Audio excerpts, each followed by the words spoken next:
Hola, bienvenidos a Golema. El día de hoy vamos a desarrollar nuestro curso de mapa de riesgos y riesgos psicosociales. Mi nombre es Javier Yosimar Cervantes Tejeda, soy especialista en seguridad y salud en el trabajo. ¿Por qué es importante que una organización cuente con un mapa de riesgos? Un mapa de riesgos es la descripción de los peligros y riesgos que nosotros podemos encontrar en un lugar de trabajo. Estos mapas de riesgos deben estar publicados en lugares accesibles para que todos los colaboradores puedan identificar los peligros y riesgos ubicados en ciertas áreas.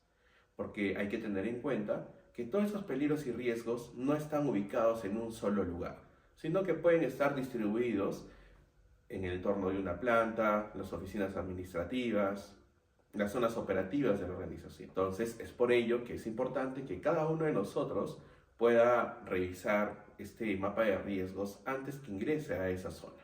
El mapa de riesgos cumple un papel muy importante en el sistema de gestión de seguridad, porque con este documento nosotros podemos, como mencioné, identificar los peligros y riesgos y de esta manera podemos aplicar medidas de control para reducir aún así la probabilidad de ocurrencia de un accidente de trabajo. No solo el mapa de riesgos debe estar publicado, sino que también debe ser comunicado a cada uno de nuestros colaboradores para que ellos sepan cuál es la función que tiene este mapa de riesgos y por qué está publicado en las áreas para que tú puedas observar fácilmente este documento y puedas identificar estos peligros y riesgos.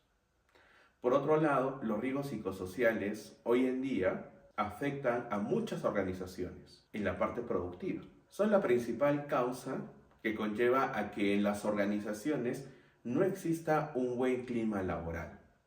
Es por ello que muchas personas a veces renuncian a su trabajo o también en otras situaciones es que se genera este mal clima laboral donde todas las personas en vez de apoyarse y trabajar de forma conjunta para lograr un objetivo, tienen rencillas, paran de mal humor y eso no es dable en una organización, porque de esta manera tú no vas a estar tranquilo y no vas a poder desempeñar tus funciones de forma correcta ante esta situación, ¿no? Que no tenemos un buen clima laboral en nuestra organización porque están presentes estos riesgos psicosociales.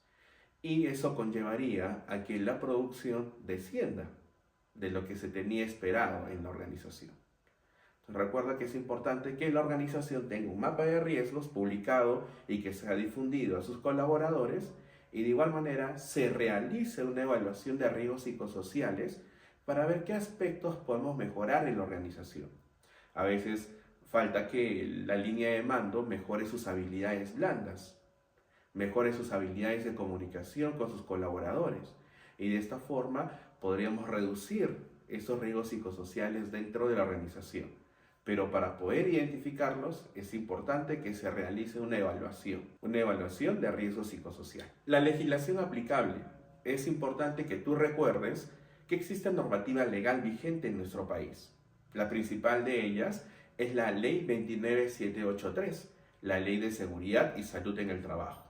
Esta ley tiene su reglamento, que es el Decreto Supremo 005-2012. Tanto la Ley 29783 como su reglamento han sufrido una modificación, pero de igual manera están vigentes. Y es importante que el responsable de seguridad, al igual que el supervisor operativo, conozca esta normativa para que pueda dar cumplimiento a los requisitos que tenemos descritos en la legislación peruana. Dentro de esta ley 29783 y su reglamento vas a encontrar tema referido al mapa de riesgos y a la evaluación de riesgos psicosociales que se tiene que realizar en una organización.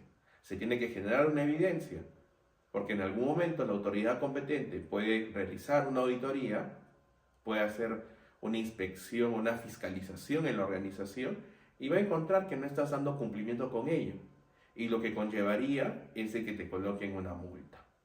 ¿Sí? Por cada incumplimiento de los requisitos descritos en la legislación peruana, van a colocar una multa al empleador. Por otro lado, si trabajamos en minería, tenemos el Decreto Supremo 024 y 023.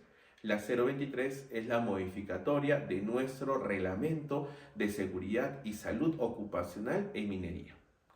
La ley es aplicable a sector público, sector privado, cualquier sea el tipo de organización que se tenga. En el caso de minería, se tiene el Decreto Supremo 024-023, que es específico para minería. Pero de igual manera recuerda que los titulares mineros están obligados también a dar cumplimiento a los requisitos descritos en nuestra ley 29783 y su reglamento. Objetivos. ¿Cuál es el objetivo de contar con un mapa de riesgos?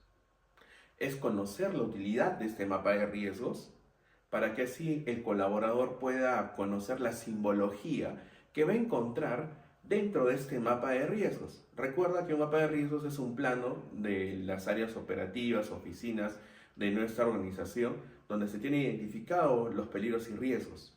Por eso es importante que el colaborador sepa de la importancia del mapa de riesgos y también conozca la simbología que va a encontrar en este mapa de riesgos. Y en este mapa de riesgos comúnmente se utiliza la señalética de advertencia.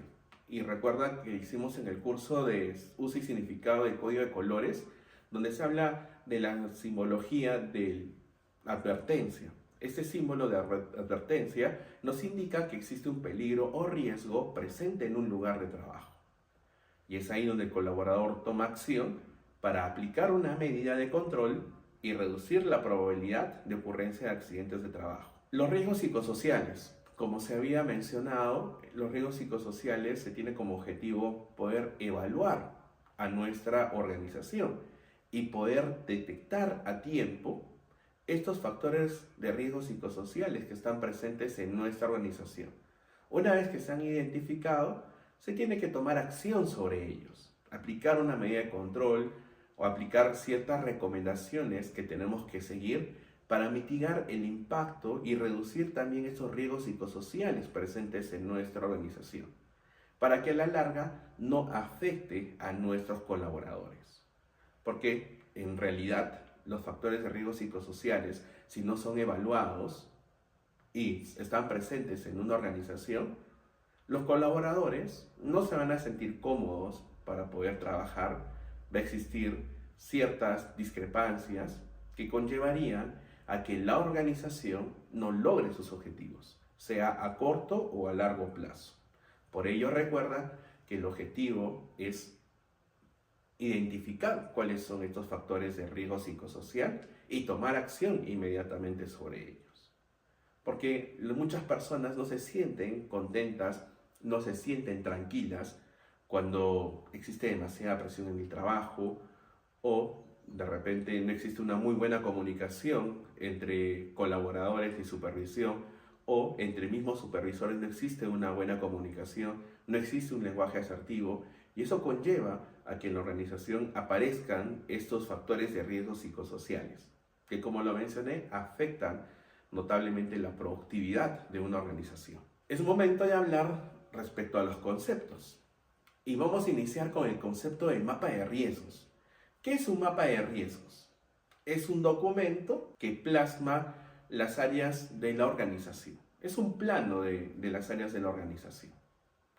Si de repente la organización es un edificio que tiene varios niveles, en cada nivel se tendrá que elaborar un mapa de riesgos, para que cada vez que la persona que va a ingresar a ese nivel pueda identificar cuáles son los peligros y riesgos presentes en ese lugar. Brinda información importante para nuestros colaboradores. También es una herramienta importante en la organización que nos sirve para determinar los peligros y riesgos que están presentes en el lugar de trabajo.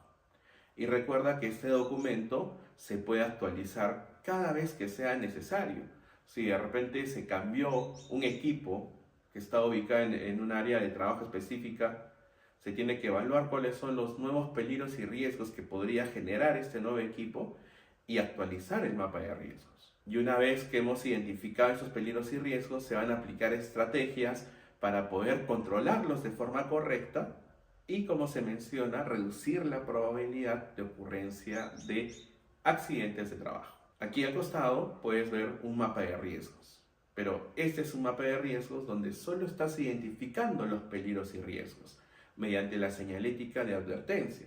Otras organizaciones complementan este mapa de riesgos con información adicional como qué equipos de protección personal se tienen que utilizar en ciertas áreas, dónde están ubicados los equipos de lucha contra incendios. Se coloca también las señaléticas de prohibición donde corresponda. También se coloca la señalética de información general también donde corresponda. Pero este ya sería un mapa de riesgos más completo, ¿no? Donde estamos identificando el uso de EPP, equipos de lucha contra incendios, prohibiciones e información general. Pero en realidad lo mínimo que debe contar un mapa de riesgos es con los peligros y riesgos identificados en las áreas de trabajo. Por ello es importante que este mapa de riesgos cuente con esta leyenda para que el colaborador pueda revisar este documento si es que en algún momento tiene dudas o no determina cuál es el peligro y riesgo que se muestra en el mapa.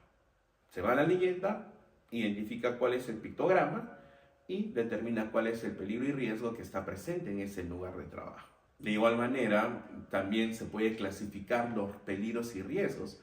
Recuerda que existen riesgos que tienen un mayor potencial de poder causar lesiones muy serias, hasta inclusive la muerte, y también existen algunos peligros y riesgos que son de menor magnitud que podrían causar lesiones leves. Entonces, de esta forma, nosotros podemos clasificar los peligros y riesgos en nuestro mapa de riesgos. Es momento de hablar de cuáles son los beneficios de contar con un mapa de riesgos. Uno, porque tienes que dar cumplimiento a lo que exige la legislación vigente. Ley 29183, Decreto Supremo 024023. Tienes que contar con tu mapa de riesgos porque es un requisito exigible por la normativa legal vigente. También el mapa de riesgos nos va a brindar la oportunidad de que el colaborador pueda tener un buen entendimiento respecto a los peligros y riesgos que puede identificar en ciertas áreas de trabajo. De esta forma, el colaborador va a tener más información de seguridad y al tener esta información va a realizar una gestión correcta de los riesgos, aplicando medidas de control, reduciendo la probabilidad de ocurrencia de accidentes de trabajo. Este mapa de riesgos, como se mencionó, va a brindar también información global y también información determinada en ciertas áreas de trabajo. Pero recuerda que es importante que este documento esté implementado en la organización y que sea difundido a los colaboradores. Otro de los beneficios que conlleva contar con un mapa de riesgos es motivar a la organización a que se pueda administrar de forma correcta los riesgos presentes en una organización. Recuerda que cuando tú elaboras una matriz IPRC, implementas un mapa de riesgos en un lugar de trabajo, estás teniendo un mejor estudio para poder determinar correctamente cuáles son estos peligros y riesgos presentes en el lugar. Y recuerda, no solo con la matriz IPRC, no solo con el mapa de riesgos, los procedimientos, la participación activa de los colaboradores, la participación activa por parte de la supervisión también ayuda a que se pueda administrar de forma correcta los peligros y riesgos que podemos encontrar en un lugar de trabajo.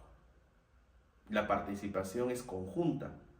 El área de administración, supervisión y el área de los colaboradores trabajan conjuntamente para poder controlar estos peligros y riesgos presentes en el lugar de trabajo. Recuerda que cuando tú identificas un peligro en el lugar de trabajo, debes tomar acción inmediatamente. ¿Y cómo tomas acción inmediatamente sobre este peligro? Implementando medidas de control que sean apropiadas para reducir la probabilidad de ocurrencia de un accidente de trabajo.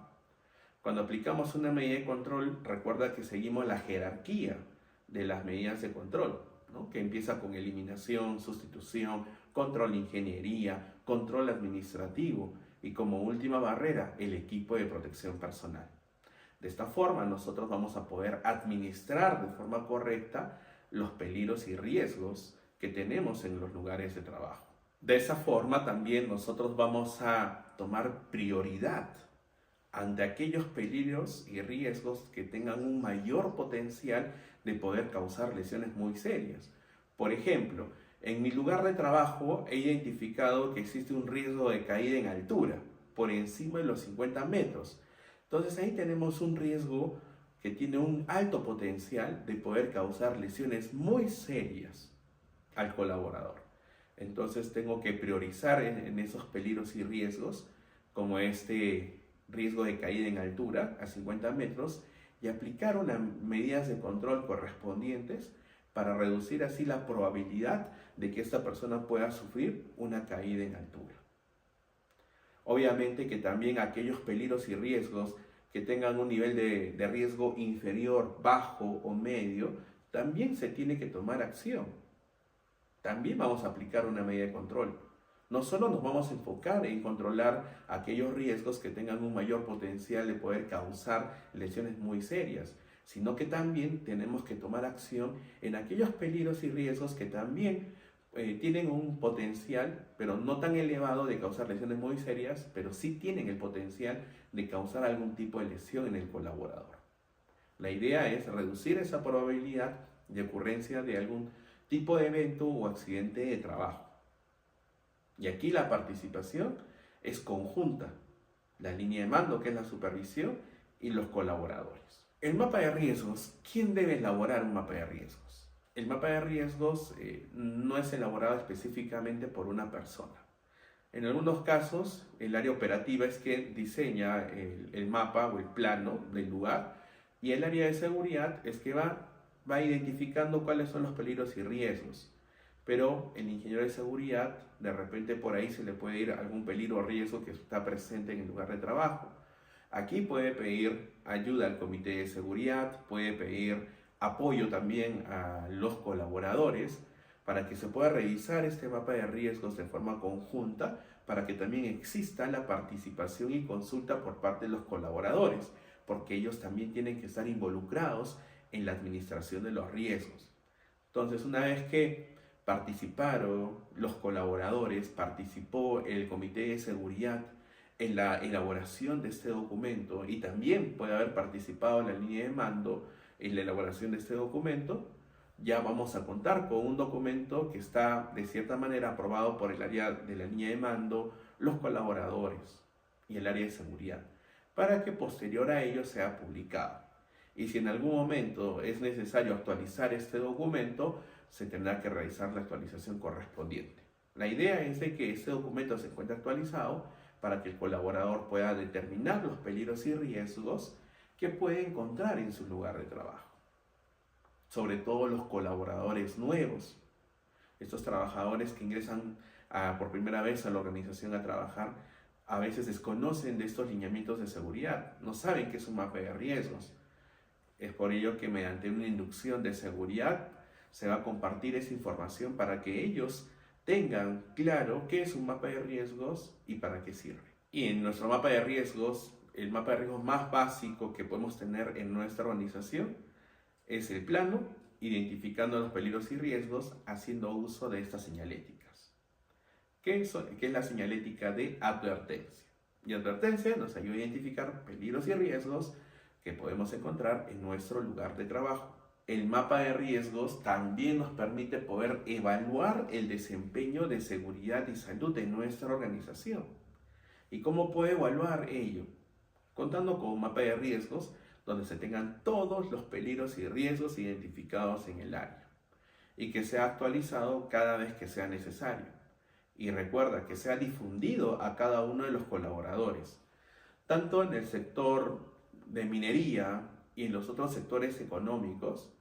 Es importante que este mapa de riesgos esté publicado y que sea difundido a los colaboradores, para que ellos puedan identificar los peligros y riesgos presentes en su lugar de trabajo.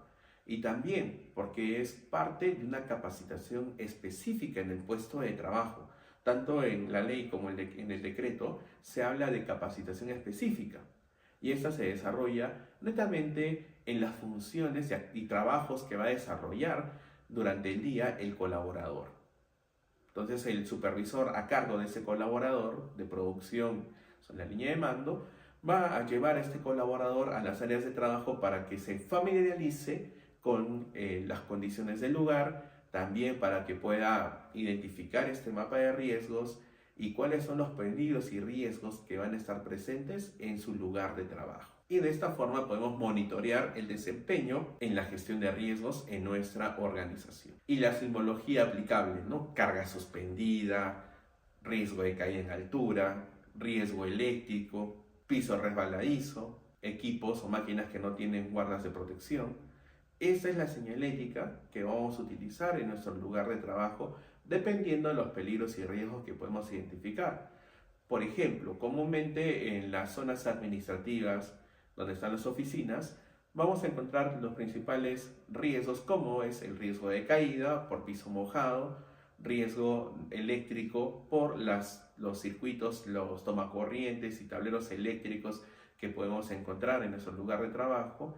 Y en otras situaciones también podemos encontrar un poco de falta de orden y limpieza, como un riesgo, ¿no? De que alguien dejó un cajón abierto, no se dio cuenta, y un compañero está caminando muy cerca a este pupitre, a este escritorio, y sin darse cuenta se golpeó la rodilla o se golpeó la canilla. Entonces también algunos peligros locativos que podemos tener en el lugar de trabajo. Ese es en el ejemplo de una oficina administrativa, pero si se trata de repente una construcción y tenemos trabajos en altura, espacios confinados, caída de herramientas, cargas suspendidas, entonces ya va a ampliar los peligros y riesgos en una zona operativa, porque ahí es donde se ejecuta el trabajo operativo y donde se generan mayores riesgos potenciales que podrían causar lesiones muy serias a los colaboradores. Por ello es importante que nosotros podamos identificar esos peligros y riesgos en las zonas de trabajo mediante nuestro mapa de riesgos.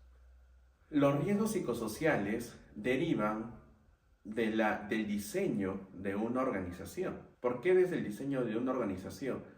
Porque recuerda que cada puesto de trabajo tiene ciertas responsabilidades que debe cumplir durante el transcurso del día. Es más, el colaborador debe tener claro cuáles son sus funciones y responsabilidades respecto a su puesto de trabajo.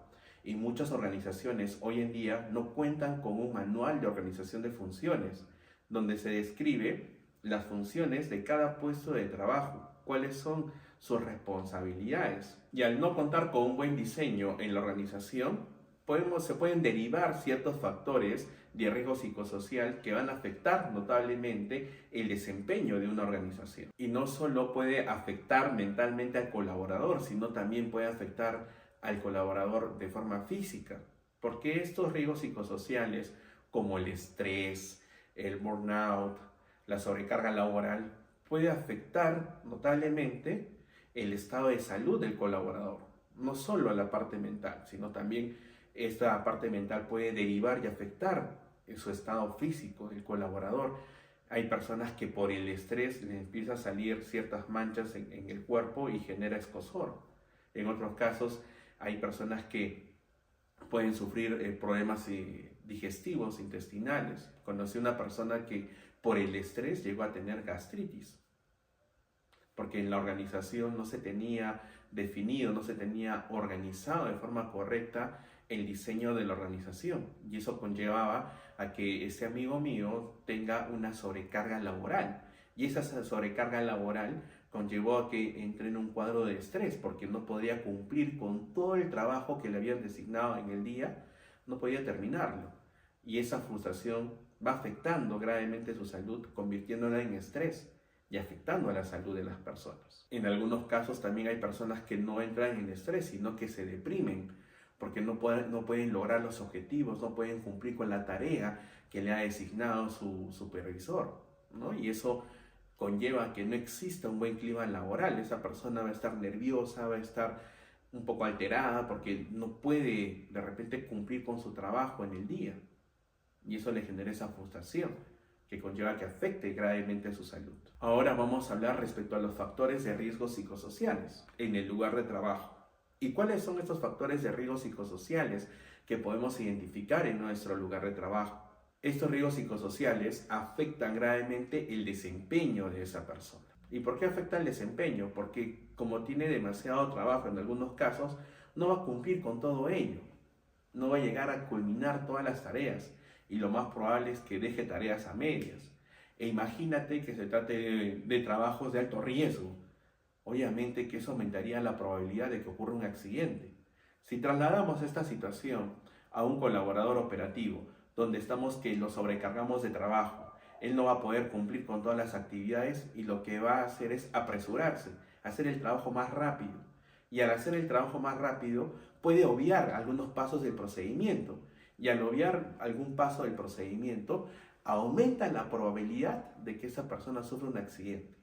Y muy aparte de que al final pueda sufrir un accidente, va a cometer comportamientos inseguros como son también llamados los actos subestándares.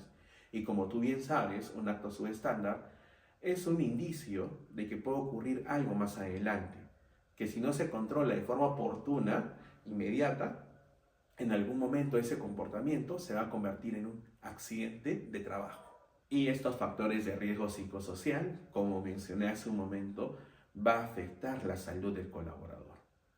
Y si este colaborador no está bien, va a empezar a ausentarse al trabajo. ¿Y por qué se va a ausentar al trabajo? Porque de repente va a tener que realizar visitas médicas, va a tener que ir donde un especialista para que evalúe su condición de salud. Y al final el médico va a llegar a una conclusión de que se trata de estrés probablemente o de depresión. Y esta depresión y este estrés es causado por el trabajo, lo cual no debería funcionar de esa manera. Las organizaciones tienen que trabajar de forma correcta. ¿Y cómo es trabajar de forma correcta? Teniendo claro cuáles son las funciones y responsabilidades de cada puesto de trabajo. También es importante que la línea de mando sepa cuál es el rendimiento de cada persona durante el día y no sobreexigir a esta persona, porque conllevaría a que cometa ciertas imprudencias que podrían no solo afectar a esa persona, sino que también puede afectar a su entorno. Y si nosotros aplicamos una correcta gestión de los riesgos psicosociales, vamos a tener un ambiente laboral agradable. Pero estos son los factores de riesgos psicosociales que podemos encontrar en nuestro lugar de trabajo. Los factores de riesgo psicosocial, de acuerdo a lo que dice la Organización Internacional del Trabajo, que estos factores de riesgo psicosocial tienen por un lado el trabajo, el medio ambiente y los factores de trabajo, que esto realmente está administrado por la organización, la empresa. Y por otro lado tenemos al colaborador. Cada persona es un mundo totalmente distinto. Ten en cuenta ello. Cada persona tiene cierta cultura, tiene ciertas costumbres, tiene ciertos hábitos que ha ido adquiriendo con el paso del tiempo, de acuerdo a su realidad, de acuerdo a su entorno que influye en esa persona. Por ello, es importante que la organización pueda, de alguna u otra manera, gestionar correctamente estos riesgos, identificando estos factores. Como había mencionado, por parte de la organización tenemos el trabajo, el medio ambiente y los factores de trabajo, y por otro lado el colaborador, con sus costumbres, hábitos, cultura que tiene esta persona que va adquiriendo con el paso del tiempo. Y esta cultura, estos hábitos, estas costumbres que tiene el colaborador van a influenciar notablemente en el desempeño de sus funciones en una organización, y que también pueden afectar notablemente el rendimiento y su satisfacción como colaborador en una organización. Entonces, como estaba mencionando, cada persona es un mundo distinto. Culturas, hábitos, costumbres que tiene cada persona que ha ido adquiriendo con el paso del tiempo. Hay personas que tienen costumbres que han sido trasladadas de abuelos a padres y luego a los hijos, pero que a veces esa cultura o esas costumbres no tienen algún sentido, o que de repente hoy en día no nos sirven en nuestra realidad, ¿no? Como por ejemplo voy a mencionar en alguna situación como los primeros auxilios para quemaduras. Los primeros auxilios para quemaduras, de acuerdo a lo que indican las normativas, es aplicar agua. Es aplicar agua en las quemaduras. Únicamente aplicar agua a temperatura de ambiente sobre la quemadura durante unos 10 minutos, 15 minutos. Nada más, es lo que mencionan los especialistas. Pero si tú preguntas a una persona que de repente no ha tenido un entrenamiento en seguridad y mucho menos en primeros auxilios, te va a indicar que de repente sobre la quemadura le coloques hielo, coloques pasta dental o coloques de repente alguna verdura sobre la quemadura, lo cual no es beneficioso y no sirve para tratar una quemadura. Pero esa información se ha ido trasladando conforme ha ido avanzando el tiempo de persona a persona. por la cultura, costumbres que se tienen establecidos en un grupo de personas o en la misma familia, el núcleo familiar.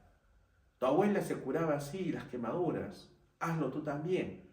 Pero hoy en día con los estudios y el acceso fácil a la información, te das cuenta de que colocar verduras o colocar hielo o colocar pasta dental sobre la quemadura no va a ayudar en nada, sino que también podría perjudicar tu estado de salud en ese momento, producto de la quemadura.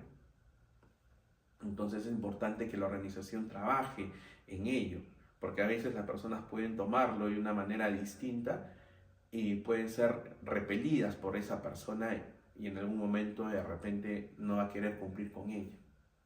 Porque simplemente él tiene una información que conoce hace mucho tiempo y que ha sido trasladada de persona a persona, pero no sabe que esa forma de cómo tratar una quemadura no funciona, no te va a ayudar a mejorar tu condición de salud, producto de la quemadura. El empleador cumple un papel muy importante en nuestra gestión de los riesgos en la organización.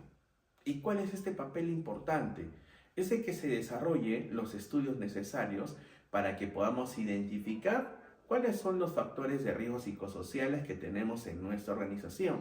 Como primer punto es ello, identificar cuáles son los riesgos psicosociales que tenemos en la empresa y determinar cuál es su fuente, por qué se producen estos factores de riesgo psicosocial y tomar acción sobre estas. Cuando se toma acción sobre estos factores de riesgo psicosocial que se han identificado en la organización, vamos a aplicar mejoras para evitar de que nuestros colaboradores lleguen en algún momento a sufrir de estrés, sufren de depresión por la sobrecarga laboral que existe. O que en algún momento también se pueda dar el moving, que también es un factor de riesgo psicosocial. ¿Y qué es el moving? Es simplemente, en otras palabras, que se conoce comúnmente el bullying. Bullying toma el término de bullying cuando se trata de un caso específico en un colegio, cuando estamos en la época escolar. Se le llama como bullying. Pero dentro de una organización no se le llama bullying, sino se le llama el moving. Entonces también puede darse este tipo de situaciones porque no existe una gestión correcta de los riesgos psicosociales en la organización. Y como segundo paso, como empleador, luego de haber identificado cuáles son los factores de riesgos psicosociales en mi organización, tengo que tomar acción sobre ellas.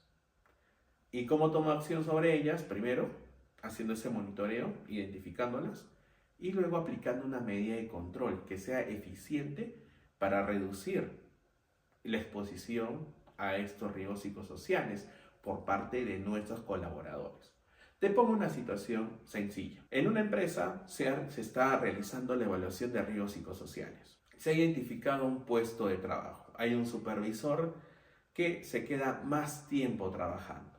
El turno de trabajo es de 8 de la mañana hasta las 6 de la tarde. Ese es el turno de trabajo.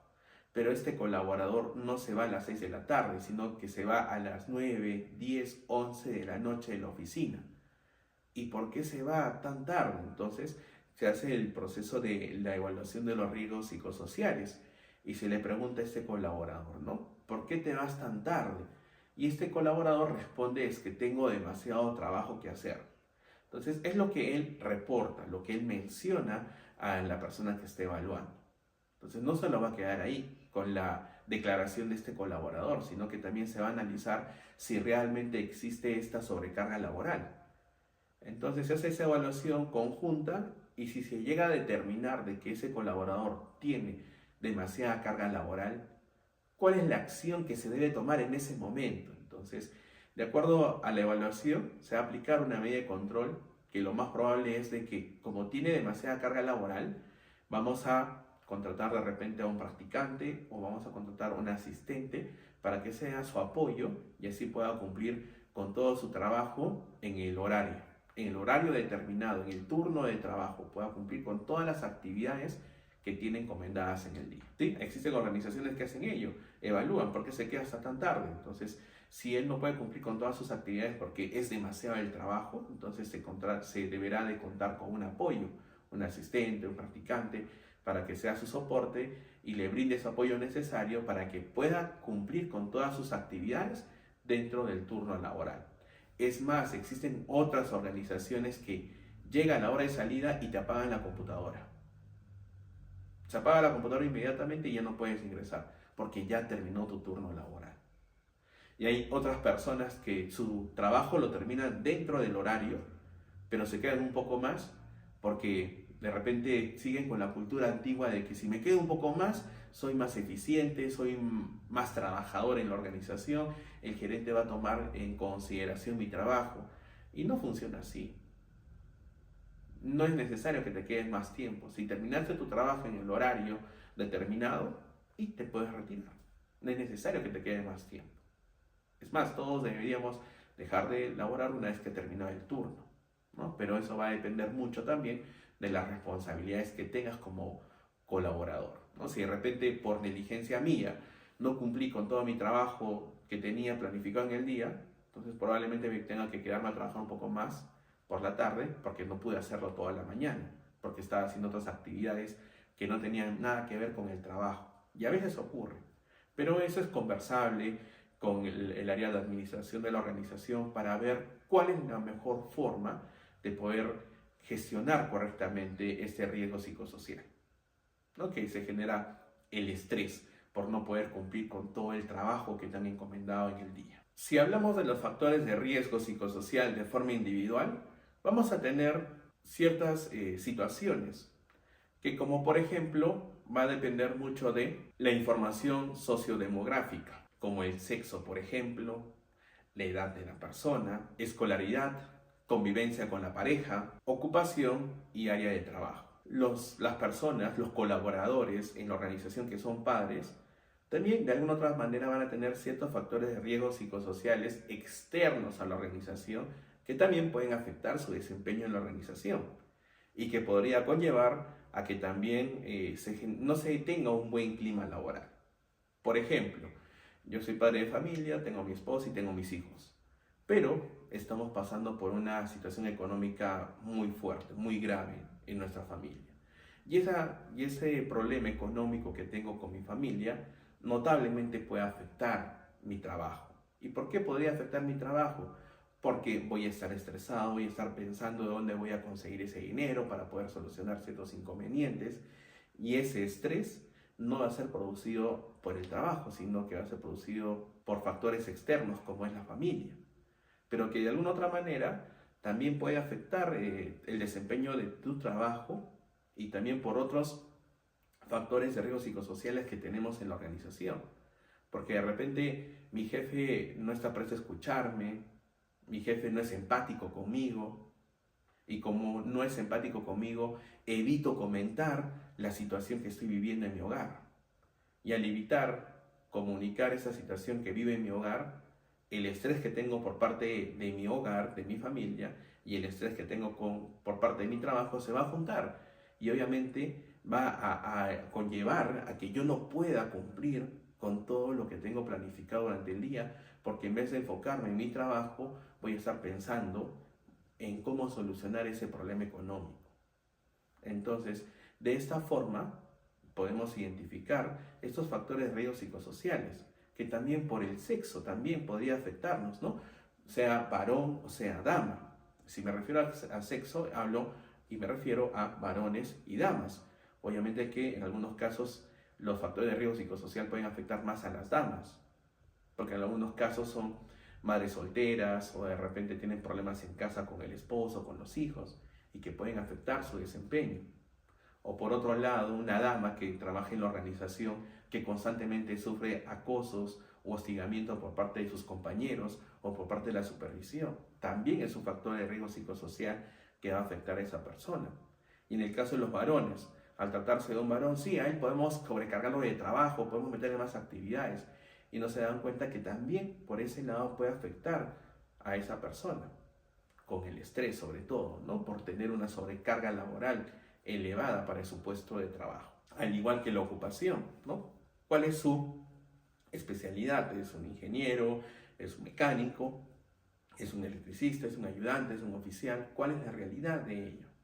Y también, de acuerdo a la ocupación, tenemos que determinar si tiene la experiencia, porque si no tiene experiencia, no tiene mucho conocimiento, se va a sentir frustrado porque de repente no va a poder cumplir con sus actividades, no va a poder realizar un buen trabajo. El factor de riesgo psicosocial individual también se va a ver influenciado por la forma de cómo una persona reacciona a ciertas situaciones. Hay personas que cuando llegan a un cuadro de estrés se ponen molestos y repelen a todas las personas que se encuentran a su alrededor. En otros casos hay personas que por un cuadro de estrés empiezan a llorar, se sienten muy frustrados y entran en llanto. En otras situaciones hay otras personas que son mucho más arrebatadas y se van y dejan el trabajo porque ya no lo soportan más por el estrés. Entonces hay personas que reaccionan de forma distinta a estos factores de riesgo psicosocial. Por ejemplo, en el caso de un acoso, de repente una señorita puede, cuando sufre algún tipo de acoso, puede responderle fuertemente y mencionar que lo va a denunciar porque no está permitido que ocurra este tipo de situaciones en una organización. Por otro lado, existen otras personas, otras damas, que pueden sufrir el hostigamiento, el acoso, pero se quedan calladas, no dicen nada. ¿Y por qué no dicen nada? Porque tienen miedo a perder su trabajo. Tienen miedo a que sean tildadas o que sean observadas de otra manera. Y eso no debe funcionar. Nosotros como organización debe contar con un área de psicología para que pueda asesorarnos para identificar esos factores de riesgo psicosociales y también pueda asesorar a nuestros colaboradores a cómo afrontar ciertas situaciones que se puedan generar. Porque existen también empresas en nuestro país donde el clima laboral es excelente, donde todo marcha muy bien, pero el factor de riesgo psicosocial no se genera en el trabajo, sino que viene de parte de la familia, del hogar. Y eso conlleva que también afecte su rendimiento laboral. Y es ahí donde el área de psicología de una organización puede conversar con este colaborador y dar sugerencia de cómo puede mejorar su clima familiar, ¿no? Con su familia, cómo poder solucionar ciertos inconvenientes que existen en la familia y que generan estrés en este colaborador. Recuerda que siempre es bueno pedir ayuda. Y si en algún momento sufres de estrés por sobrecarga laboral, si existe algún tipo de hostigamiento o acoso en la organización, o existe el moving, o existe el burnout, que ya es un cuadro muy extremo por la exposición al estrés, hay que reportarlo, comunicar a nuestro supervisor inmediato. Y para esto, nuestro supervisor inmediato tiene que estar presto a escucharte y brindarte alguna recomendación, alguna sugerencia. Y si es más, si de repente la situación es un poco complicada, puedes pedir de repente un apoyo externo con un profesional, un psicólogo que te puede guiar, te puede asesorar, te puede ayudar a poder superar esta situación que puedas estar viviendo. Pero recuerda, pierde el miedo a pedir ayuda, es importante. Otro factor de riesgo psicosocial externo, tenemos el caso de que la persona tenga que trasladarse desde su casa hacia el centro laboral. Entonces esa persona sale de su casa en cierto horario y tiene el tiempo suficiente para poder llegar en el horario oportuno a las oficinas o a la obra, para llegar en el tiempo exacto, ¿no? Que es el arranque del inicio de las actividades. Y no solo al momento de trasladarte de tu casa al trabajo, sino también viceversa. Situaciones que pueden aparecer. Vamos a comentar dos de ellas. Tenemos un colaborador que es muy planificado y que mide sus tiempos. Este colaborador toma las precauciones correspondientes al momento de salir de casa. Él tiene ya un horario específico para salir de casa.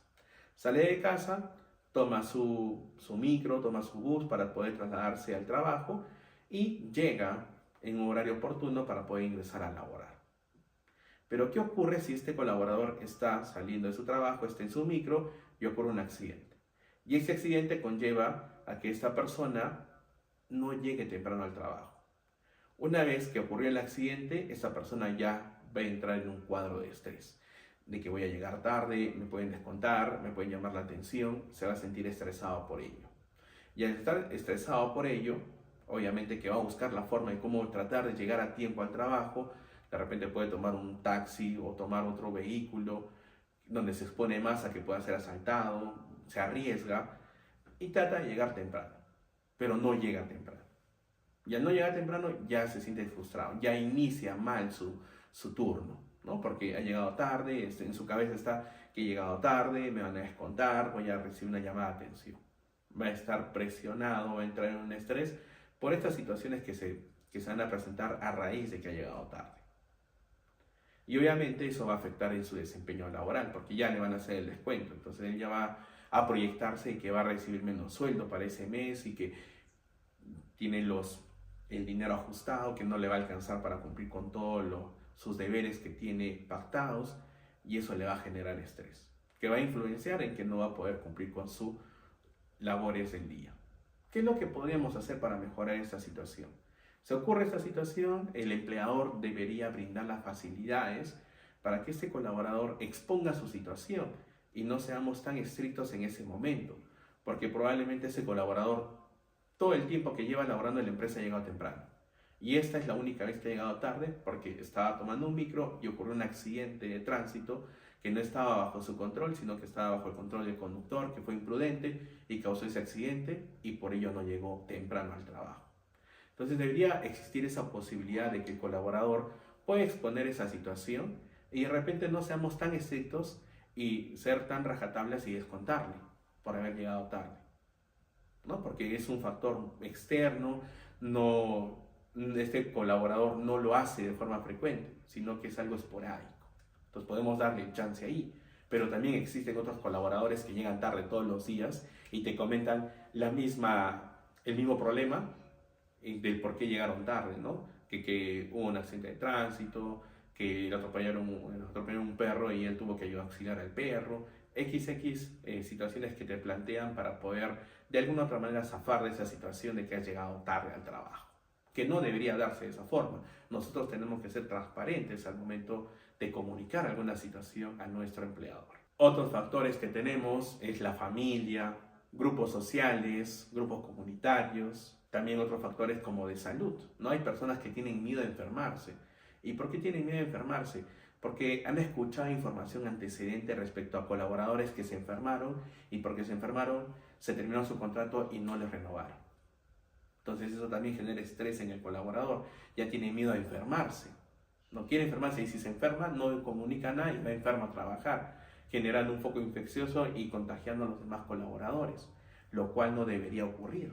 También puede darse una característica externa, puede ser las características de vivienda. Entre ellas podemos tener lo siguiente: tendencia, acceso y estrato. Hoy en día no muchas personas pueden tener acceso a adquirir una vivienda por la inflación, por los factores económicos que hoy en día se viven en nuestro país. Y eso conllevaría que le genere cierta frustración y esa frustración se convierte en estrés por no poder lograr esos objetivos de acceder a una casa, mejorar su estatus social, porque todos siempre buscamos mejorar. Todas las personas siempre buscan crecer y mejorar con el paso del tiempo. Y a veces estas situaciones que son externas conllevan que la persona se sienta frustrada por no poder lograr esos objetivos de adquirir una casa, mejorar su estatus social, y que conllevaría a que también existan estos factores psicosociales externos en la persona y que también de alguna otra manera podría afectar su entorno laboral. Factores de riesgo intralaboral. Entre ellos tenemos lo siguiente: en la gestión de organización depende mucho de la línea de mando. La línea de mando tiene esas habilidades para poder liderar de forma correcta a sus colaboradores. ¿Esos líderes generan un buen ambiente de trabajo? Esas preguntas nos vamos respondiendo internamente. Modalidades de pago y de contratación. A veces eso también influye en los riesgos psicosociales. Tengo el mismo puesto de trabajo que mi compañero, pero ¿por qué él gana más y yo gano menos si hacemos lo mismo? Empieza a haber esas discrepancias de por qué la otra persona gana más que yo si hacemos lo mismo. Y se da, y lo he visto en algún momento en las organizaciones. Al igual que la contratación, ¿no? Yo llevo trabajando más de 5 años en la empresa y me paran renovando el contrato de forma mensual. Ingresa un compañero nuevo y a él le dan la estabilidad, ¿no? Esas discrepancias que pueden presentarse en la organización por una inadecuada administración de una empresa. La falta de participación, ¿no? No influyen, no conllevan a que los colaboradores participen de forma activa en la organización, brindando sugerencias, no solo en el tema de seguridad, sino también en el tema productivo. no existe esa participación. O la empresa no promueve la participación de sus colaboradores. Accesos a capacitación como las inducciones. Es importante que cada vez que un colaborador ingresa a laborar a una empresa, pase por ese proceso de capacitación y también pase por una inducción para que conozca cómo se trabaja en la organización. Y así, una vez que tenga esa información, pueda realizar su trabajo de forma correcta. Servicio de bienestar social. Muy pocas empresas tienen el área específica de bienestar social, el apoyo a los colaboradores para poder superar ciertas deficiencias que podemos tener en nuestra empresa. Los mecanismos de evaluación y desempeño para ver si esa persona cumple con las actividades encomendadas, cuál es el desempeño de ese colaborador, ¿es óptimo o es muy mínimo o está dentro del rango normal? Hay que hacer esas evaluaciones y eso forma parte de los factores de riesgo psicosocial y manejar las estrategias para que los colaboradores puedan asumir de forma correcta los cambios que se pueden presentar en una organización. Existen personas que no les gusta el cambio, pero otras personas que sí, les fascina el cambio, les gusta asumir nuevos retos. Pero la organización tiene que aplicar estrategias para que se puedan realizar de forma correcta estos cambios y las personas que están involucradas en esos cambios no se sientan tan afectadas y lo tomen de la mejor manera. Pero eso es de acuerdo a las estrategias que pueda aplicar la organización para poder superar esa situación. También tenemos otras condiciones en el entorno de trabajo o respecto a la tarea que vas a desarrollar. Dentro de las condiciones de tarea, en algunos casos existe la sobrecarga laboral y esa sobrecarga laboral existe porque no hay una evaluación específica para ese puesto de trabajo y poder determinar si esa persona puede cumplir con las actividades que son encomendadas a ese colaborador. La velocidad, la complejidad. Existen trabajos que se pueden hacer de forma rápida, existen otros trabajos que son complejos y que no lo vas a desarrollar rápidamente, sino que va a tomar un poco de tiempo para que tú puedas cumplir con esas actividades. Cuando se da indicaciones a un colaborador para que ejecute una tarea, tenemos que determinar ello, ¿no? La complejidad de esta, si se puede realizar de forma veloz o se requiere más tiempo para que el colaborador pueda cumplir con esa tarea. Existen otras actividades como la demanda de atención, sobre todo para aquellas personas que trabajan con atención al público o con atención a otras personas. Por ejemplo, el área de recursos humanos, que constantemente es visitada por los colaboradores, ¿no? Para resolver dudas, para dar sugerencias y mejorar en la organización. Y también el nivel de responsabilidad. Recuerda que los supervisores tienen una gran responsabilidad por sus colaboradores y los colaboradores obviamente que también tienen responsabilidad para cumplir con sus actividades, hacerlas a tiempo y no olvidarse de aplicar las medidas de seguridad correspondientes para hacer un buen trabajo. Evaluación de los riesgos psicosociales. Es importante que se realice una evaluación de riesgos psicosociales para poder determinar cuáles son los principales riesgos psicosociales que tenemos en nuestra organización. Esta evaluación tiene que ser integral y global, es decir, que se va a realizar a toda la organización para poder determinar. De forma inicial podemos aplicarlo a toda la organización para ver cuál es el clima laboral, cuáles son los factores de riesgos psicosociales que están reincidentes en nuestra organización. Esta evaluación de riesgo psicosocial es multidisciplinaria porque, como se menciona, es global a todos los puestos de trabajo, línea de mando, trabajadores, para determinar los factores de riesgo psicosociales que tenemos en la empresa. Es integrada y participativa. ¿Qué quiere decir esto? Que los colaboradores deben estar prestos a poder participar de este proceso de evaluación de riesgos psicosociales y que no sea restrictivo, ¿no? Que no se niegue o que no quisieran participar de esta evaluación. Todos tienen que participar. Y si algún colaborador no quisiera participar, tengo que motivarlo y también determinar el por qué no quiere participar de esta evaluación de riesgos psicosociales. Y esta evaluación es sistemática y estructurada. Se tiene que contar con una planificación y ver cuál es la estrategia de cómo se va a realizar esta evaluación. Por ello es estructurada. De repente se iniciará con la línea de mando y luego con los colaboradores. Y de repente no solo es aplicar un test, sino que también pase por una entrevista. Y de esta forma tener una información más certera para determinar cuáles son los riesgos psicosociales que tenemos en la organización. ¿Cuáles son los objetivos de esta evaluación? Cuando se hace una evaluación de riesgos psicosociales, tiene objetivos.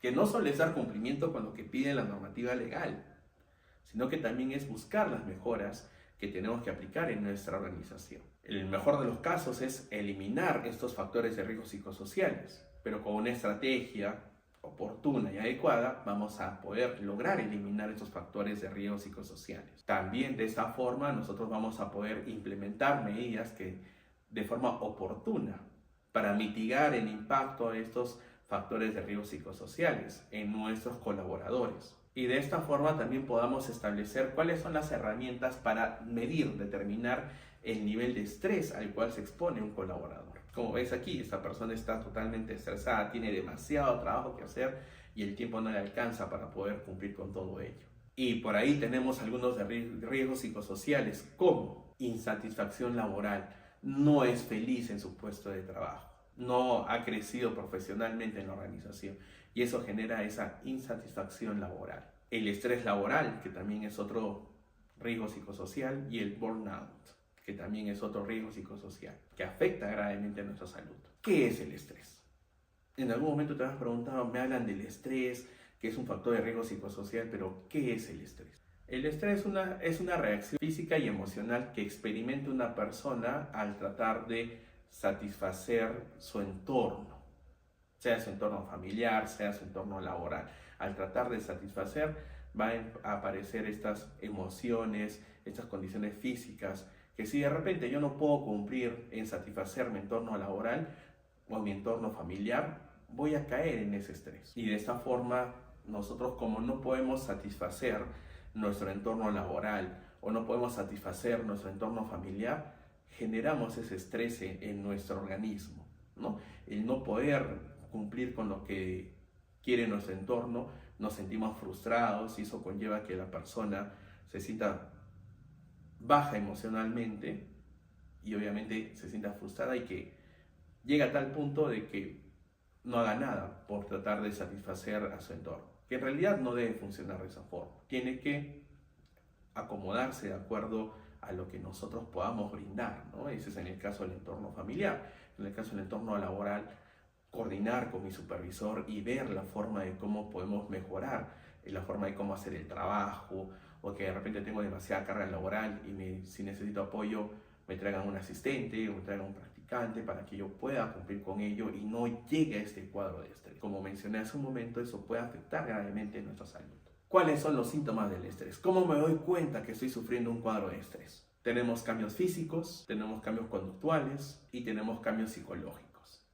Estos son los principales síntomas que van relacionados al estrés. Físicos, empiezan a aparecer ronchas, dolores de cabeza, dolores de espalda. Que estos dolores de espalda, esas ronchas que salen en la piel, no va relacionado a una enfermedad, sino que va relacionado a que estás sufriendo estrés. También tus conductas cambian, de repente te vuelves más agresivo o te vuelves menos comunicativo con tu entorno, o que tienes ciertas actitudes distintas a las que tenías. Eres más reservado, te encapsulas en tu trabajo y evitas interactuar con el entorno porque quieres cumplir con tu trabajo y quieres evitar que las demás personas vean lo estresado que estás, ¿no? Y ahí cambian la conducta de la persona. Y lo psicosocial también afecta a nuestra salud mental. Dentro de lo físico tenemos lo siguiente: a veces dificultad para comer o respirar, ¿no? La persona por el estrés empieza a respirar más rápido o no puede respirar correctamente porque está sufriendo un cuadro de estrés muy grave. Algunas personas, sea un estrés muy leve o un estrés muy grave, se ponen en esa condición porque no saben cómo manejarlo. En algunos casos tienen demasiada fatiga, ¿no? Por demasiado estrés están fatigados, tienen sueño, están somnolientos, aparece a veces la sequedad de la boca por el estrés, manos y pies fríos, diarrea, estreñimiento o también temblor corporal por el estrés. Hay personas que lo manifiestan de esta persona, hay otras que no, lo manifiestan de otra forma. Tensión muscular, están muy rígidos, aparecen dolores de espalda, en algunos casos pierden el apetito, no tienen ganas de comer. O en algunos casos aumenta el apetito, empiezan a comer demasiado. Y al comer demasiado conlleva que aumenten de peso. Presión en el pecho, algunas personas por el cuadro de estrés sienten presión en el pecho, sienten hormigueo en los pies, en las manos. En algunos casos las personas tienen las manos sudadas y empieza a haber palpitaciones aceleradas del corazón. en algunos casos, como una taquicardia. Por otro lado, los síntomas respecto a lo que es psicológico, ¿no?, en una persona por la exposición al estrés. Tenemos entre ellas inquietud, ansiedad, deseos de llorar, sienten a veces un nudo en la garganta, se sienten irritables por esta condición de estrés, ¿no? Están muy irritables y si alguien se acerca a decirles algo, oye, ¿qué te pasa?, te responde de una manera inadecuada, lo cual no debería darse, pero por el cuadro de estrés esa persona empieza a ser más irritable. Deseos de gritar, deseos de golpear a alguien, deseos de insultar a alguien, aparecen estos riesgos, estos factores como son los psicológicos a raíz del estrés. Pensamiento catastrófico, ¿no? Se ponen en plantean una situación en el peor de los casos, ¿no?, que de repente no se va a dar en la realidad, pero la plantean de esa forma. Son muy exagerados al momento de diagnosticar o de decir que algo está mal. Existe la dificultad para tomar decisiones, existe la dificultad para que se pueda concentrar en su trabajo, existe la disminución de la memoria y la depresión. Son los síntomas psicológicos que aparecen en el colaborador por la exposición al estrés. Y también tenemos los conductuales, los síntomas conductuales. ¿Y cuáles son estos síntomas conductuales? Había mencionado unos cuantos, ahora te voy a mencionar más. Entre ellos tenemos moverse constantemente, mostrar una sonrisa media nerviosa o que no es una sonrisa real, rechinarse los dientes o tener algún tic nervioso como parpadear de repente por el estrés. Algunas personas tiemblan el ojo, el párpado de la parte superior por el estrés. Tener nervios, tener problemas sexuales que también afecta a nuestra pareja, ¿no?, por el estrés que tenemos. Beber o fumar de forma frecuente para que supuestamente libere el estrés. Algunas personas piensan que el estrés se libera de esa forma, bebiendo, fumando, y lo cual no es cierto, pero incrementa ello. En algunos casos estas personas sufren de insomnio y en otros casos prefieren estar durmiendo más tiempo. Y notablemente se va a ver que existe la disminución de su desempeño laboral. Es una parte conductual a raíz del estrés. ¿Qué necesitamos para mejorar el estrés? Existen herramientas que nos sirven para poder manejar el estrés de forma correcta. Entre ellas tenemos las siguientes: la capacidad de organización y planificación. Si una organización planifica correctamente sus actividades, tiene clara determinación de cuáles son las funciones de cada puesto de trabajo, cuáles son sus responsabilidades y que no exista sobrecarga laboral, vamos a disminuir el estrés en nuestros colaboradores. Pensamiento flexible ante cualquier situación que se pueda presentar, contratiempos, factores externos que conlleven a que no cumplas con todo lo que tenías asignado durante el día, ¿no? Esa capacidad de poder ser flexibles ante este tipo de situaciones que se puedan presentar que no están bajo el control de la persona. Confía en tus habilidades. Tienes conocimiento, tienes experiencia, eres un buen colaborador, puedes hacer bien tu trabajo. Empieza a confiar más en tu persona y desarrollar intereses variados, no solo concentrarnos en el trabajo, sino buscar la forma de cómo integrar a las personas de nuestro equipo, haciendo actividades, fomentando ciertos trabajos en equipo, designando equipos de trabajo, manteniendo una comunicación fluida, de ida y vuelta entre colaboradores y empleador, para que de esta forma vayamos mejorando las condiciones que podemos tener en nuestro lugar de trabajo, sobre todo los factores de riesgo psicosociales. Muy bien, es momento de hablar sobre el síndrome de burnout. ¿Qué es el síndrome de burnout?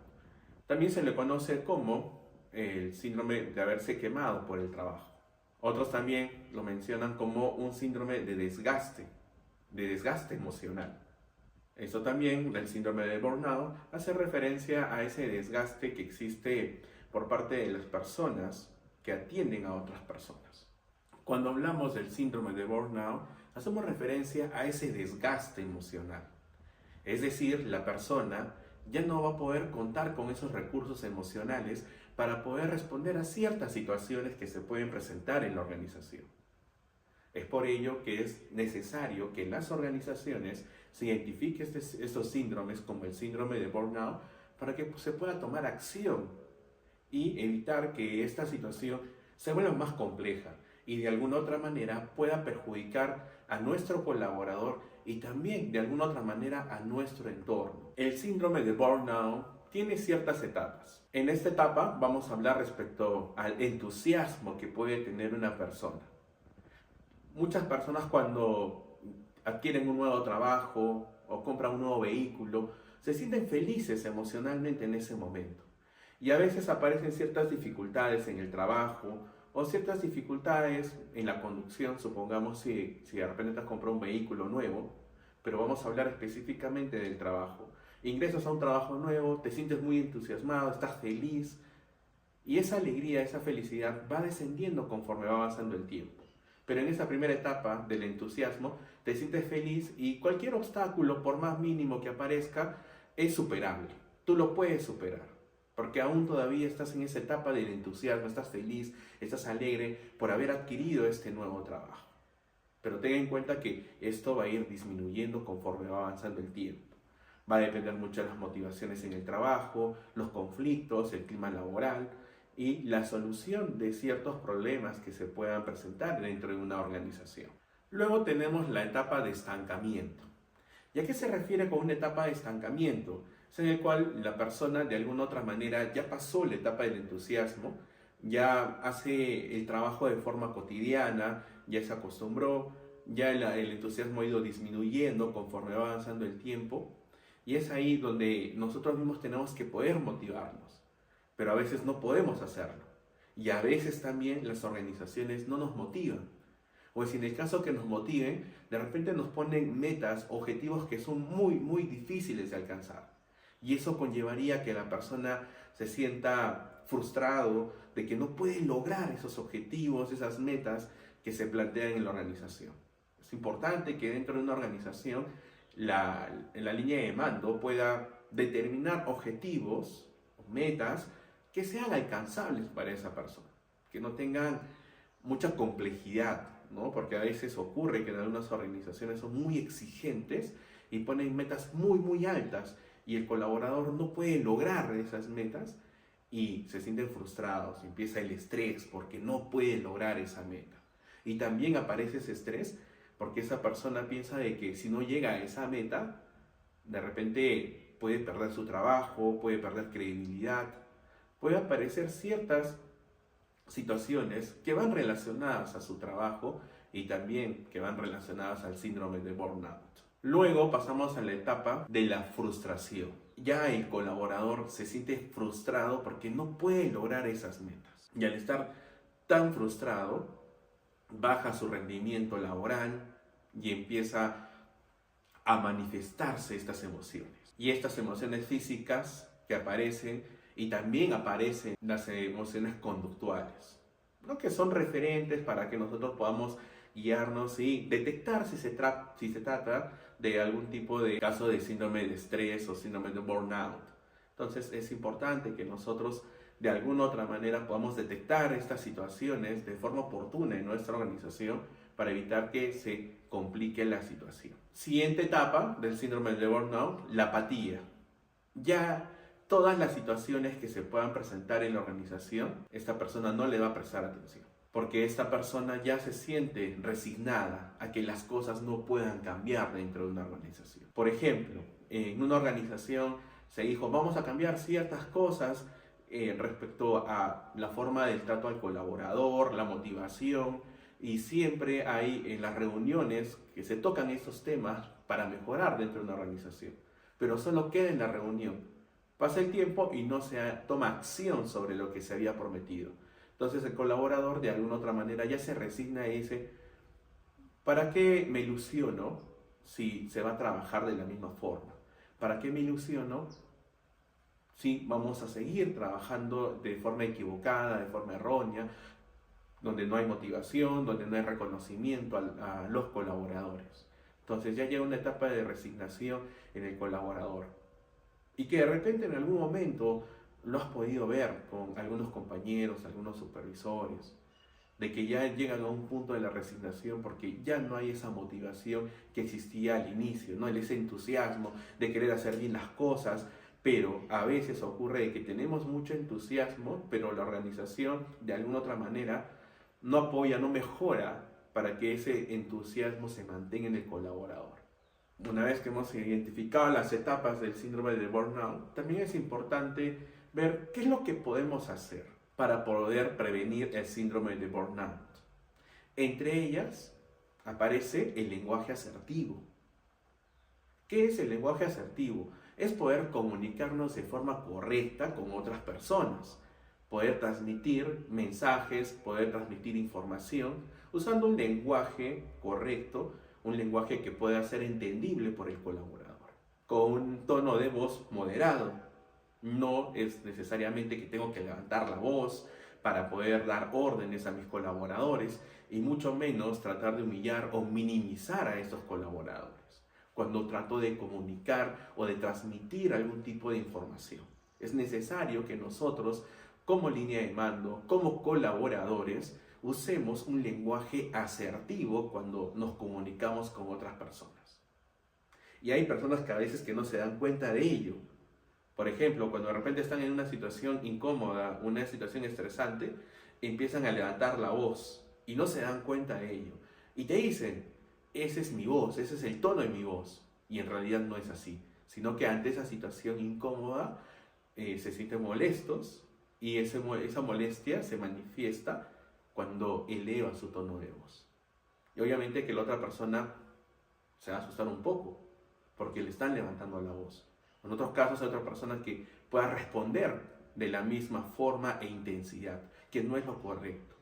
Entonces de repente para que podamos mejorar en nuestro lenguaje y sea más asertivo, puedes grabar una conversación, puedes grabar tu voz cuando estás brindando un tipo de mensaje o comunicando algo, para que veas si estás usando un lenguaje asertivo con tus colaboradores.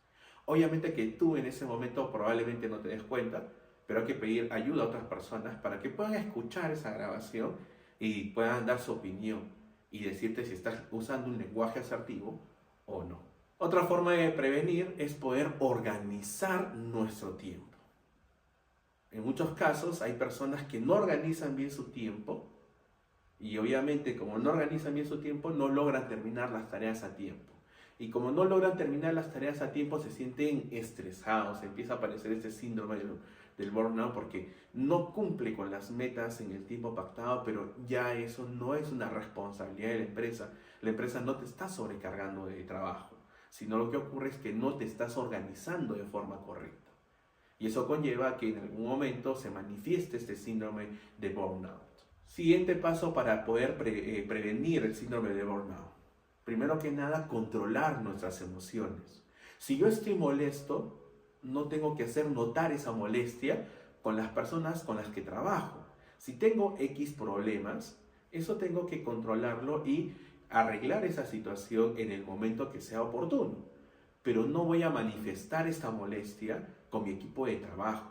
No voy a estar con el ceño fruncido, no voy a estar levantando la voz, no voy a estar llamando la atención de forma agresiva a mis colaboradores. No es lo correcto. Si estoy molesto, tomo aire, me tranquilizo y trato de la forma correcta a mis colaboradores. Porque recuerda, son personas. Y así como a ti te gusta que te respeten, también tú respeta a estas otras personas.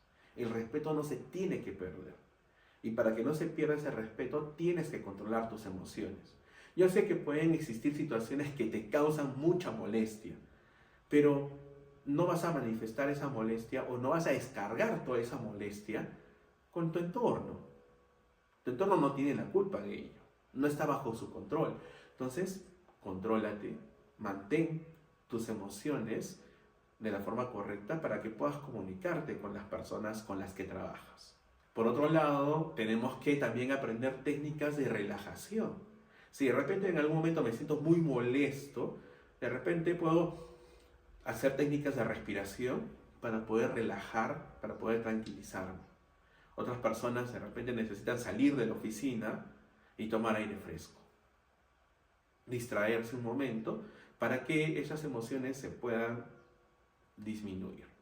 Por otro lado, otras personas también necesitan de alguna otra forma para poder relajarse, ¿no? Algunas personas les gusta jugar fútbol, otras personas les gusta ir al gimnasio, otras personas les gusta practicar algún tipo de deporte, porque de esa forma tú puedes eliminar todo ese estrés que a veces cargamos por el trabajo, la rutina, y para poder liberar esta energía negativa podemos aplicar algún método de relajación.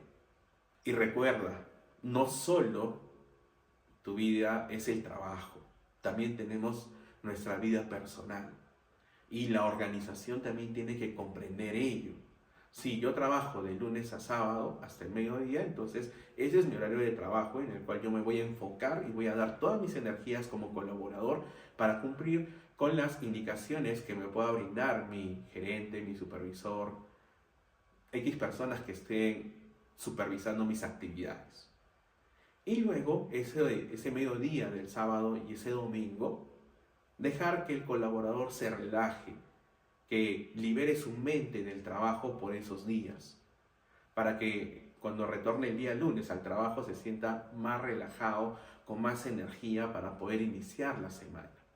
Pero en cambio, si tengo una persona que trabaja de lunes a sábado a mediodía y exijo que siga trabajando el sábado y también el domingo y no hay un día de descanso para que pueda relajarse, pueda compartir con su familia, tenlo por seguro que se va a manifestar este signo. También otra forma es elevar nuestra autoestima, el amor propio.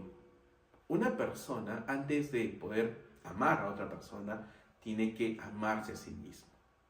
Aprender a quererse, con tus defectos, con tus fortalezas, con todas las características que tengas positivas o negativas, tenemos que aprender a amarnos, fortalecer esa autoestima. Por otro lado, también mantener nuestro orden en nuestro lugar de trabajo. Qué bonito es trabajar en un lugar donde todo está ordenado, donde puedo encontrar rápidamente lo que necesito. Pero a veces cuando no mantenemos ese orden y limpieza en nuestra área de trabajo, empiezan a aparecer dificultades, como para encontrar objetos que necesitamos de forma urgente. Y muy aparte de poder encontrar rápidamente lo que necesitamos, también ese panorama que observamos en nuestro lugar de trabajo, ese desorden, de alguna otra manera nos desmotiva en el lugar de trabajo. Y para ello nosotros como colaboradores es importante que nos preocupemos por ello, que mejoremos nuestro lugar de trabajo, que se mantenga ese orden, porque ese orden motiva más a la persona que quiera trabajar.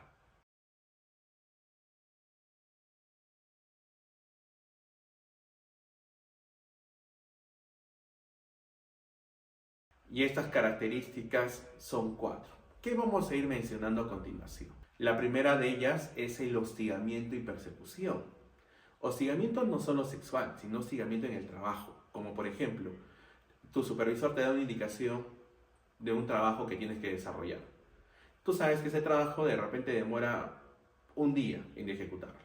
Ok, ya estamos mediodía, son 2 de la tarde y tu supervisor va a tu lugar de trabajo y te empieza a decir, ¿no? Ya terminaste tu trabajo, avanza, tienes que culminar esta actividad en el día. Entonces empieza a aparecer ese hostigamiento y que de alguna otra manera desmotiva a este colaborador, porque no le dan autonomía para que pueda ejecutar su trabajo.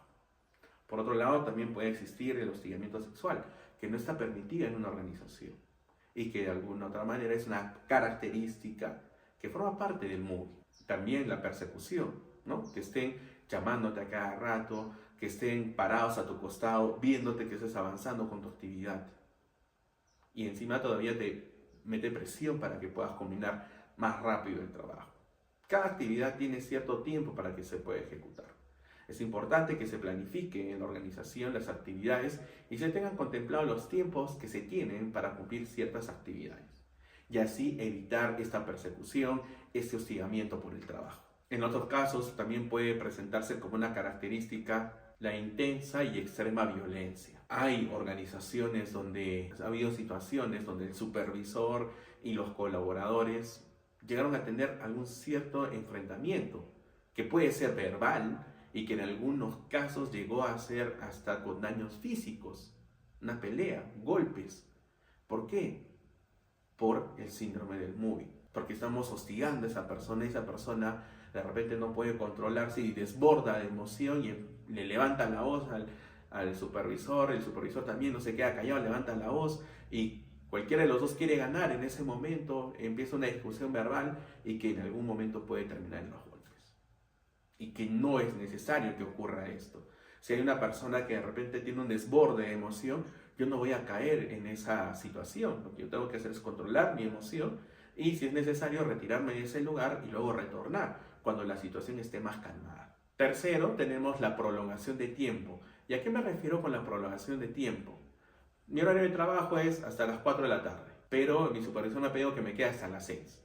No está dentro de tu horario de trabajo, pero te están alargando tu horario para que cumplas con tus metas. De repente en la organización no existe una buena planificación y esto conlleva a que te quedes más tiempo en el trabajo, que no se debería dar, pero ten en cuenta que tienes personas que trabajan en tu organización y que esas personas son un mundo aparte de la organización, tienen sus propias vidas, tienen responsabilidades familiares, tienen actividades planificadas que van a desarrollar al término de su horario de trabajo. Pero como esta persona no sale a la hora de su trabajo, eso conlleva que se estrese, se moleste, genere esa cierta apatía porque no sale a la hora del trabajo y tiene que quedarse más tiempo. Y que ese tiempo que se queda no es reconocido, no le pagan ese sobretiempo. Ahí aumenta más los cambios emocionales, aumenta la insatisfacción laboral por parte de este colaborador, lo cual no debe ocurrir. Y por último, existen situaciones en las cuales dañamos a las personas en las partes emotivas, la parte emocional, y también dañamos la moral del trabajador. ¿Y cómo? No siendo respetuosos entre colaboradores en la organización. No existe el respeto. Se pierde ese respeto, nos tratamos de forma muy agresiva entre colaboradores, que no es lo correcto, pero en algunos casos hay personas que sienten ese tipo de humillación, sienten ese tipo de situaciones en la cual agarran a una sola persona de punto y el chiste, la molestia, no solo es un momento, sino que todo el día le dan a esa persona. Esa persona en algún momento también va a tener un desborde de emoción y puede ocurrir esas situaciones que no son dables en una organización, ¿no? Como son las peleas, discusiones, faltas de respeto, ese hostigamiento que puede existir directamente hacia el colaborador, porque hostigamiento no solo es que estén detrás tuyo, sino que también es en que te molestan todos los días, a cada momento, y no te dejan en paz. Si ocurre esa situación, reporta a tu supervisor para que se corrija esa situación. No es dable que se manifiesten ese tipo de situaciones en una organización, porque tenlo por seguro que en algún momento esa persona va a tener ese desborde emocional y no lo va a poder controlar y puede terminar en serios problemas como peleas, agresiones físicas. ¿Cuáles son las características de la víctima? ¿Cómo puedo determinar si una persona está sufriendo de mobbing en la organización? Tenemos las siguientes pautas que podemos aplicar. Las personas justas, íntegras, honradas son las que en algunos casos son las que sufren de este mobbing. Por lo que es tranquilo, por lo que es respetuoso, usa un lenguaje correcto, usa un lenguaje asertivo y por ello son atacados y sufren de este mobbing en la organización. También otra característica son de ciertas personas que tienen autonomía bajo sus actividades. O sea, no existe la necesidad de que el supervisor esté detrás de ellos siempre para que cumplan con su trabajo. Ellos cumplen con su actividad de acuerdo a lo que indica la supervisión, pero eso a veces no es buen visto por los demás compañeros. Y usan términos hacia esa persona que no son agradables y que no se debería dar. Si esa persona hizo su trabajo en su tiempo, es porque está administrando correctamente su tiempo durante el día para cumplir con sus tareas. Si tú no llegas a cumplir con tus actividades encomendadas, es porque no estás administrando bien tu tiempo. Y no es justo que apliques el mobbing sobre esta persona que sí hace un buen trabajo.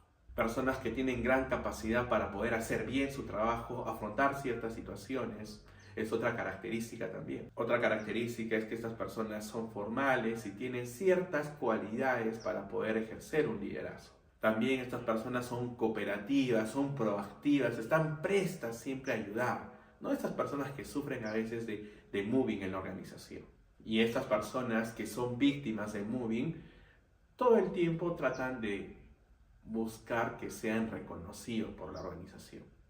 ¿Y cómo buscan este reconocimiento? Haciendo bien su trabajo, siendo empáticos con los demás, aplicando un liderazgo informal, para que de esta manera esta persona pueda recibir ese reconocimiento.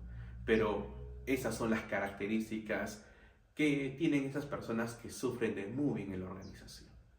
Y que si tú detectas ello, se tiene que corregir inmediatamente.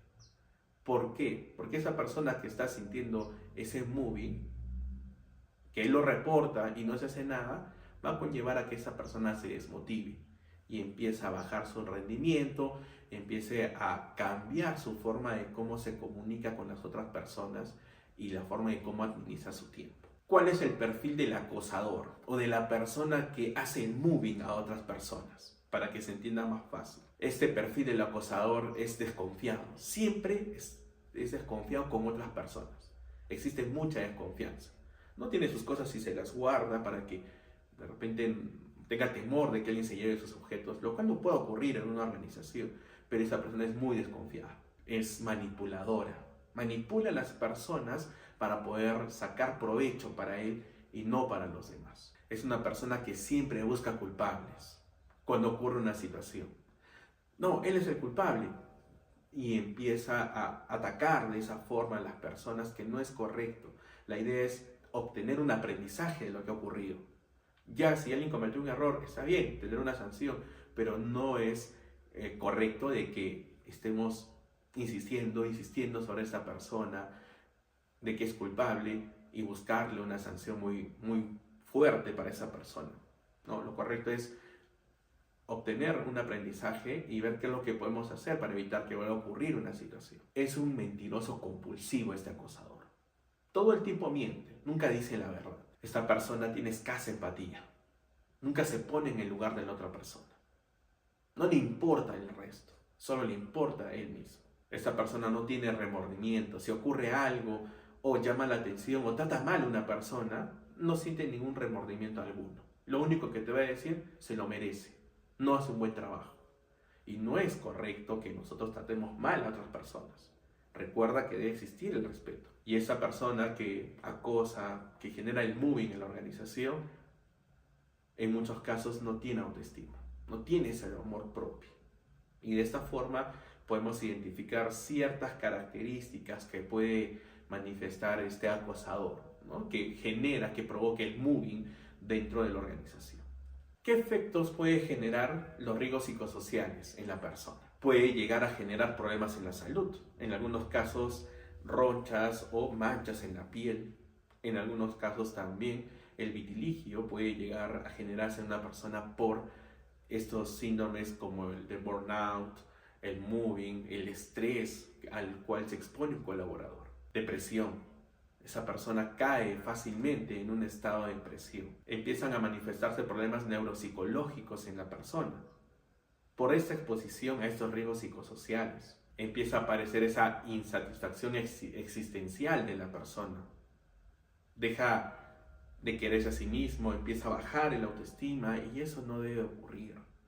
Afecta gravemente el estado de salud y emocional de una persona cuando se expone a ciertas condiciones, a ciertos riesgos psicosociales que no se debería dar en una organización. Empiezan a aparecer actitudes, comportamientos inadecuados en una organización. Esa persona que era tranquila se vuelve problemática, no usa lenguaje asertivo.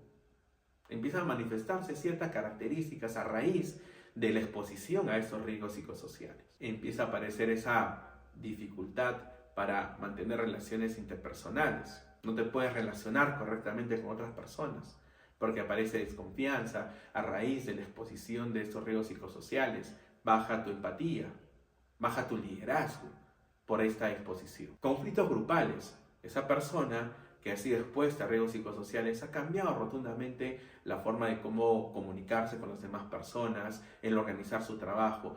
Va cambiando todo en su entorno y respecto a las actividades que va desarrollando.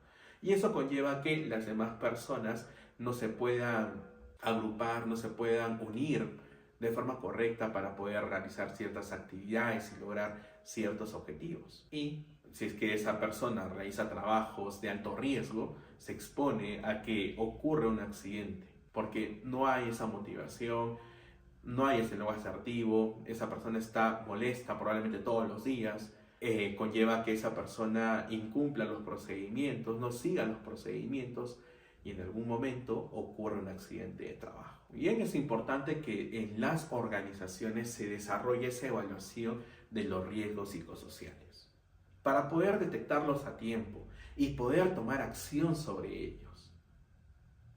Porque lo que nosotros tenemos que hacer en nuestra organización es generar un ambiente laboral cálido, agradable, de que esa persona que va a ir a trabajar a nuestra organización se sienta feliz, se sienta parte del equipo. Y ten por seguro que si esa persona se siente feliz en su lugar de trabajo, el rendimiento va a aumentar, va a ser un rendimiento óptimo, vas a tener una buena calidad de trabajo. Por ello, evaluemos esos riesgos psicosociales y tomemos acción sobre ellos inmediatamente. Y si vemos en algún momento en la organización que ocurre ello, tomemos acción, no te quedes callado, empecemos a cambiar nuestro lugar de trabajo, empecemos a cambiar nuestras actitudes, ayudemos a otras personas a que cambien. Porque de repente tú en algún momento has detectado a ciertas personas que sienten cierta apatía, no tienen esa empatía por las demás personas, no se organizan. Conversa con ellos, pero siempre utiliza un lenguaje asertivo para que esa persona esté presta a escucharte y tome en cuenta tu sugerencia para poder cambiar. Y para ello estemos prestos a escuchar y aprender siempre. Estemos en ese estado de poder aprender nuevas cosas y no restringirnos a decir yo lo sé, yo tengo experiencia. No, estemos abiertos a aprender nuevas cosas y a escuchar a los demás sobre todo. Los mapas de riesgos deben estar ubicados dentro o fuera de las áreas identificadas donde el colaborador va a poder acceder fácilmente a ese mapa de riesgos y ubicar los peligros y riesgos que puede encontrar en las distintas áreas de trabajo. Bien, ya nos vemos en otra oportunidad, que les vaya muy bien. Bendiciones para todos.